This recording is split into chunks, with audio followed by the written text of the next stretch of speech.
আইনজীবী ফিরদৌস শামীম বলছেন? বলছি।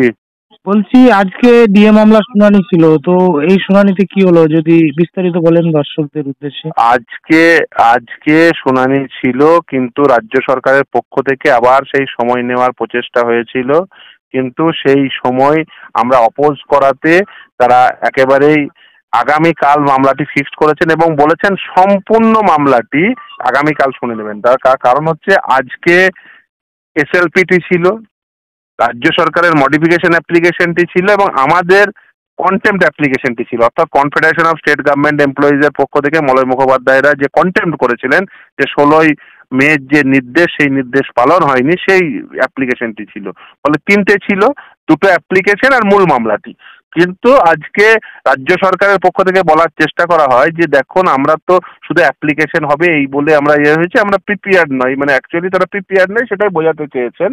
আমরা তো সবসময় প্রিপেয়ার্ড, কিন্তু কোর্টও জানিয়েছেন অ্যাজ ওয়েল অ্যাজ আমরাও জানিয়েছি যে আমরা মামলাটি দ্রুততার সঙ্গে শুনানি চাই। সেই জন্য আগামীকাল সম্পূর্ণ মামলাটি দুটো অ্যাপ্লিকেশন সহ সম্পূর্ণ মূল এসএলপি সম্পূর্ণ শুনানি হয়ে যাবে। অর্থাৎ এই 25% এরিয়ার ডিএ না, একেবারে 100% ডিএ পাবেন কি পাবেন না কালকেই শুনানি হয়ে যাবে। এবং নির্দিষ্টভাবে জানতে চেয়েছেন কে কতক্ষণ বলবেন, আমরা বলেছি আমরা অতি স্বল্প সময়, আমরা আধ ঘন্টা সময় চেয়েছি, তাহলেই আমরা আমাদের সাবমিশন কমপ্লিট করবো। কারণ এটা অত্যন্ত ছোট্ট পয়েন্টে মামলা, যে ডিএ এআইসিপিআই অনুযায়ী হবেই কি হবে না।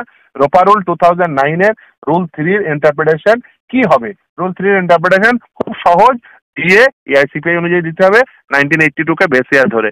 এই সহজ ক্যালকুলেশন অতি সহজে ক্লাস 3 স্টুডেন্টকে দিলেও তিনি করে দেবেন। আমি বলবো রাজ্য সরকারকে যে আপনারা সরকারের এত আধিকারিক রয়েছে, এত কিছু রয়েছে, ক্যালকুলেশন যদি না করতে পারেন একটা ক্লাস 3 স্টুডেন্টকে হায়ার করুন, সে বুঝিয়ে দেবে কি করে ডিএ ক্যালকুলেশন করতে হয়। আর আমার যারা মক্কেল আছেন তাদেরকে ডাকবেন, তারা একদম সেকেন্ডে বুঝিয়ে দেবে। মুখ্য সচিব, অর্থ সচিব, মমতা ব্যানার্জি তিনজনে বসে থাকবেন, তিনজনকে সুন্দর করে বুঝিয়ে দেবেন মলয় মুখোপাধ্যায়, শ্যামল মিত্ররা। আর তাছাড়া যদি আজকে বলা হয়েছে যে সরকারের মানে এই কোয়ান্টিফাই করতে পারছে না সরকার, তাহলে এর আগে 31,000 কোটি টাকা দিতে হবে, এটা মানে কেন বলেছিলেন কোয়ান্টিফাই না করতে পারবেন?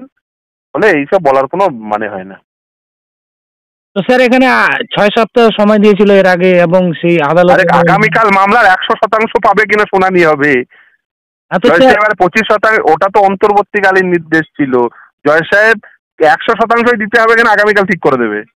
তো এটা তো সুখবর স্যার। আর অবশ্যই আগামীকাল পুরোটাই ডিসাইড হয়ে যাবে যে আগামীকাল একদম পুরো মামলা শুনানি সম্পূর্ণ হয়ে যাবে। তো স্যার এই আদালতকে অবমাননার ফলেই কি এই আগামীকাল ঠিক হয়ে যাবে ভাই। আর 24 ঘন্টা ওয়েট ফর, 24 ঘন্টা ঘড়ি টিক টিক টিক টিক করে চলবে, 24 ঘন্টা চলে ওয়েট করুন। ঠিক আছে, ওকে, ঠিক আছে স্যার, ধন্যবাদ। ধন্যবাদ।